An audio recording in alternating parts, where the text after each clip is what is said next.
Hello BookTube, hello Tudorverse. I am very happy to be back this week with a book haul. I skipped last week because this was the only book I got, and one book didn't seem like it qualified for a book haul.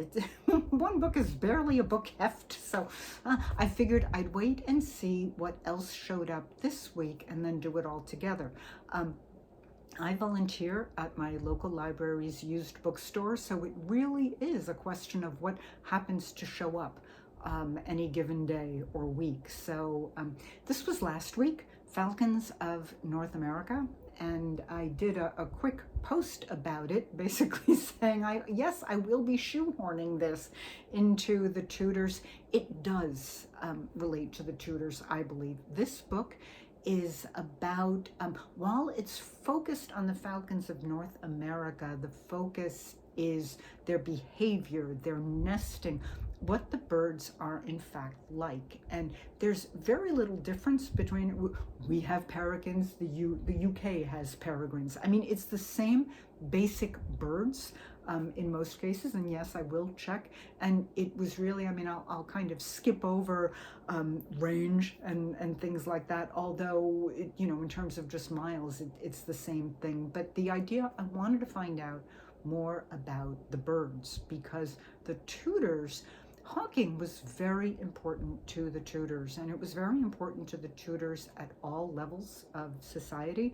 They have the sumptuary laws that dictated what you could eat, depending on your place in society, what you could wear, how many dishes you could serve, how many servants you could have, and it also dictated what birds you could fly. And I find that absolutely fascinating.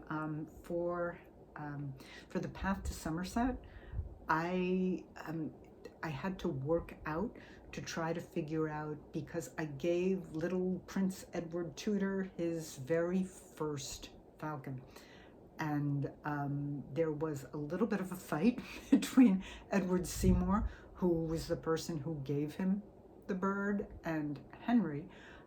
Henry was much more concerned with, well, why doesn't my son have a Falcon or a peregrine? Because those are much more royal birds, whereas Edward Seymour wanted to give little Edward a merlin, which any random squire could have, but which fit with Edward's size and age and was a good introductory bird.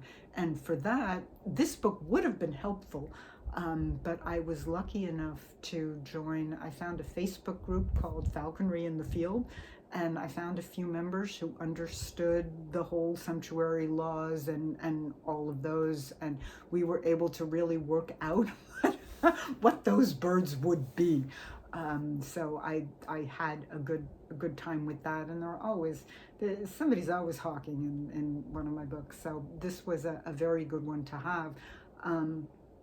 Even though I have always said that James Clavell's Shogun provides the best explanation of hawks and personalities that you could get, that Shogun is, on the one hand, it is called a novel of Japan, but as my oldest daughter pointed out, it's really more like the Tudors go to Japan. It's the story of John Blackthorne, an English pilot, piloting a Dutch ship, the first English ship to make it into Japan.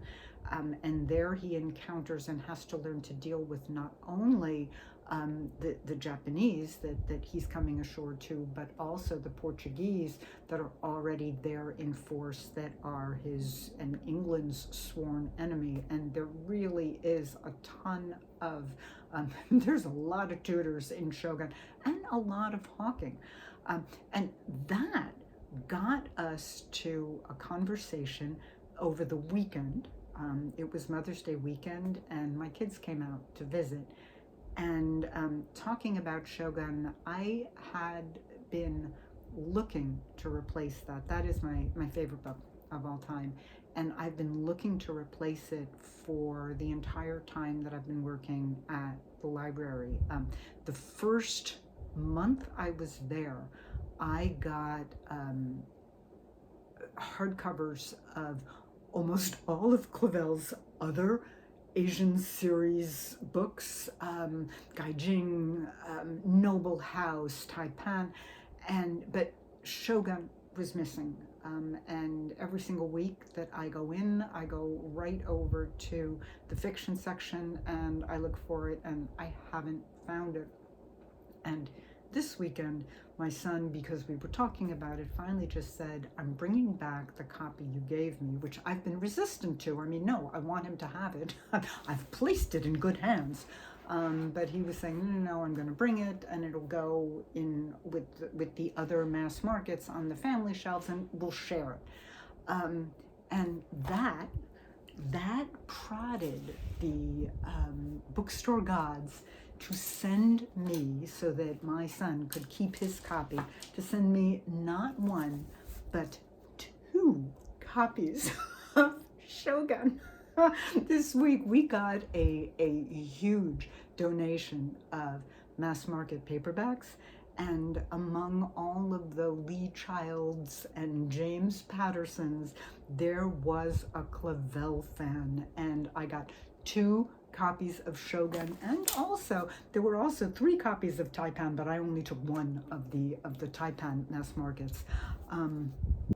I am so happy to have these. One of these is going to be going on my shelves here, and one is going to be going out in the family shelves. And I haven't decided which yet. And I'm still looking for the hardcover, but we will get there. I cannot, I can only be grateful for this. Also in that big mass market haul was The Godfather, which this is another one. Now, I know the movie is amazing. The movie is a classic. Yes, both movies you have to see.